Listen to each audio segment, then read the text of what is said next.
வணக்கம். செந்தில் பாலாஜி வழக்கில் தற்பொழுது திடீரென்று நீதிபதி கோபப்பட்டு செந்தில் பாலாஜி செய்த மிகப்பெரிய தவறை சுட்டிக்காட்டும் விதமாகவும் தமிழக அரசு செய்த மிகப்பெரிய ஒரு துரோகத்தையும் நீதிமன்றம் வெட்ட வெளிச்சத்தில் கூறியுள்ளது. செந்தில் பாலாஜி அவர்களை எப்படி அமைச்சராக தொடரலாம்? இது அவர் செய்த தவறுக்கு மீண்டும் மீண்டும் அவருக்கு சாதகமாக தமிழக அரசு உதவுகிறதா? இதனால் அவர் துறையில் செய்த தவறை அந்த பதவியை வைத்து கொண்டே அவர் சரி செய்து விடுவாரே என்றும், இதனால் அவரது செந்தில் பாலாஜி அவர்கள் ஜாமீனில் வெளிவந்தார். பல நிபந்தனைகளுடன் அவரது ஜாமீனை ரத்து செய்ய வேண்டும் என்று அமலாக்கத்துறை அதிகாரிகள் உச்சநீதிமன்றத்தில் பல மனுக்களை தாக்கல் செய்திருந்தார்கள். கடைசியாக கூட முதல்வர் ஸ்டாலின் அவர்கள்தான் இதற்கான பதிலை கூற முடியும், நீதிமன்றத்திற்கு அந்த உரிமை கிடையாது என்றும் தெரிவித்திருந்தது.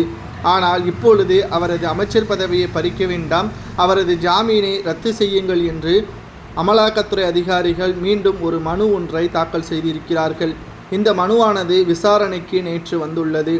இதனால் செந்தில் பாலாஜி அவர்கள் அடுத்த முறை நீதிமன்றத்தில் ஆஜராகும் பொழுது அவர் ஏன் அமைச்சராக பொறுப்பேற்று கொண்டார் என்பதை தெரிவிக்க வேண்டும். அது அவரது பதவியை தக்க வைக்கக்கூடிய வகையில் அமையுமா அல்லது அவரது ஜாமீனை ரத்து செய்யக்கூடிய வகையில் அமையுமா என்பது வருகின்ற 27ஆம் தேதி தான் தெரிய வரும். இதனால் செந்தில் பாலாஜி அவர்கள் ஒட்டுமொத்தமாக மக்களையும் அரசாங்கத்தையும் ஏன் ஒட்டுமொத்த வாக்களித்த மக்களுக்கும் துரோகத்தை செய்யக்கூடிய வகையில்தான் செந்தில் பாலாஜி அவர்கள் தொடர்ச்சியாக பதவியில் வகித்து கொண்டிருக்கிறார். அதுவும் 2 மிக முக்கியமான இலாக்காக்கள், மின்சார மற்றும் மதுவிலக்கு ஆயத்தீர்வு அமைச்சராக இருக்கக்கூடிய செந்தில் பாலாஜி அவர்கள் பல கோடிகளை ஊழல் செய்திருப்பதாகவும், புழல் சிறையில் அடைக்கப்பட்ட பொழுது கூட உண்மைகளை கூறாமல் மௌனமாக இருந்து நெஞ்சொலி வந்ததாக நாடகமாடி அதற்கு பிறகு மருத்துவர்களது அறிவுரையின்படிதான் மீண்டும் அவரை சிறையில் அடைத்தோம் என்றும் அமலாக்கத்துறை அதிகாரிகள் தெரிவித்திருக்கிறார்கள். செந்தில் பாலாஜி அவர்களை பொறுத்தளவிற்கு திராவிட முன்னேற்ற கழகத்தின் கைக்கூலியாகவும்